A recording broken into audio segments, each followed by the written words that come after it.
ကျွန်တော်တို့မြန်မာကုံဆောင်ချင်းလူငယ်ဖိုက်တာလေး Joshua Ban ကတော့ဒီနေ့မှပဲကျင်းပတဲ့ MMA အဝတ်စုပေးပွဲမှာစုနှစ်ခုတောင်သိမ့်ပိုက်သွားပါတယ်Joshua Ban Yeah and the winner for fight of the year Joshua Van versus Brandon Royval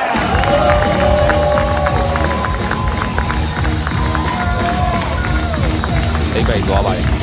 Joshua Ban အနေနဲ့ပထမဆုံးအနေနဲ့ breakthrough award လို့ခေါ်တဲ့ကျွန်တော်တို့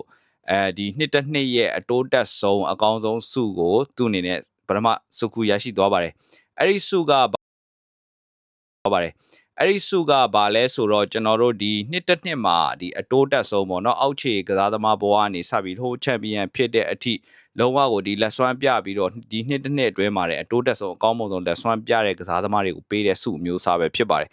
အဲ့ဒီစုကိုရရှိဦးတဲ့ကစားသမားတွေကတော့ဒီချန်ပီယံဟောင်း Alex Pereira တို့အခုလက်ရှိ heavyweight champion Don Aspinall တို့ကရရှိဘူးပါတယ်အဲ့တော့ Joshua Ban အနေနဲ့ဒီလိုကမ္ဘာထိပ်တန်း fighter တွေနီးတူဒါသူ့ရဲ့ကစားသမားဘဝကိုမှတ်ကြောက်တင်ရေးထိုးနိုင်ခဲ့တာလည်းဖြစ်ပါတယ်နောက်ထပ်စုတစ်စုကတော့ဒါ Joshua Ban ရဲ့ဒီအောင်မြင်ခြင်းလမ်းစားလို့ပြောလို့ရတဲ့နောက်ပြီးကြတော့ဒီ Joshua Ban ဆိုတာဘယ်လို fighter မျိုးဆိုတာမျိုးကိုပြသနိုင်ခဲ့တဲ့ပွဲတစ်ပွဲဖြစ်တဲ့Rival နဲ့ပွဲကFight of the Year ဆုကိုလည်းရရှိသွားပါတယ်အဲ့တော့ Joshua Ban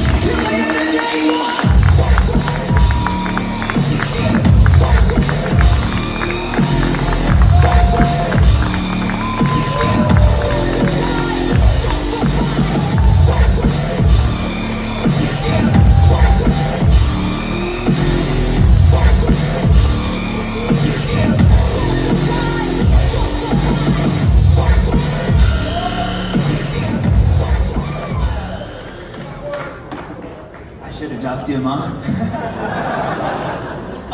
When they offered this fight to me, it was on short notice for us. Hunter texted me and he said, "Hey, since you accepted this fight, we're gonna move you guys up to the featured fight." And I was like, "We're gonna put on a hell of a show," and glad we lived up to that. So. I just want to say fuck Roy Vaughn. Apparently, he like hitting me in the face and things like that. But shout out to the UFC.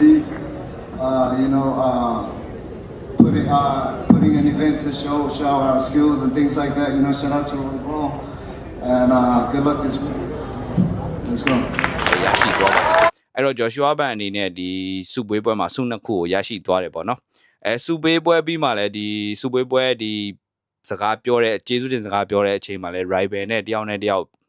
ဒီအပြန်အလှန်လေးစားမှုတွေနဲ့ပြောကြတာလေတကယ်ကိုပဲကြည့်လို့တော်တော်လေးကိုเนาะကြည်နူးရတယ်ပေါ့ဗျာเนาะအဲ့လိုမျိုးခံစားရပါတယ်နောက်ပြီးကြတော့ဒီ rival အနေနဲ့ဒီလာမဲ့ပွဲမှာလည်းရလက်ကောင်းတွေရရှိဖို့ Joshua Ban အနေနဲ့ဆူတောင်းပေးခဲ့တာပဲဖြစ်ပါတယ်အဲ့ဒါလေးကိုကြည့်ရတာကဘာပဲပြောတစ်ချိန်ကအပြိုင်ဘက်တွေဖြစ်ခဲ့ပေမဲ့အခုချိန်မှာတော့ဒါတယောက်နဲ့တယောက်လေးစားရတဲ့ fighter တွေနဲ့လေးစားခင်မင်မှုအနေနဲ့ရှိကြတာကိုတွေ့ရတဲ့အတွက်ကြည်နူးစရာမြင်ကွင်းလေးပဲဖြစ်ပါတယ်နောက်ပြီးကြတော့ Joshua ဒီ rival အနေနဲ့ကဒီလာမဲ့UFC 329မှာလူငယ်ကစားသမား Leonel Cavanes နဲ့တွေ့ရမှာပဲဖြစ်ပါတယ်rival အနေနဲ့ရလက်ကောင်းတွေပေါ်ဆောင်နိုင်ပါစေလို့လည်းဆုတောင်းပေးလိုက်ပါတယ်ကျေးဇူးတင်ပါတယ်ကျွန်တော်ကိုစီပါဗျ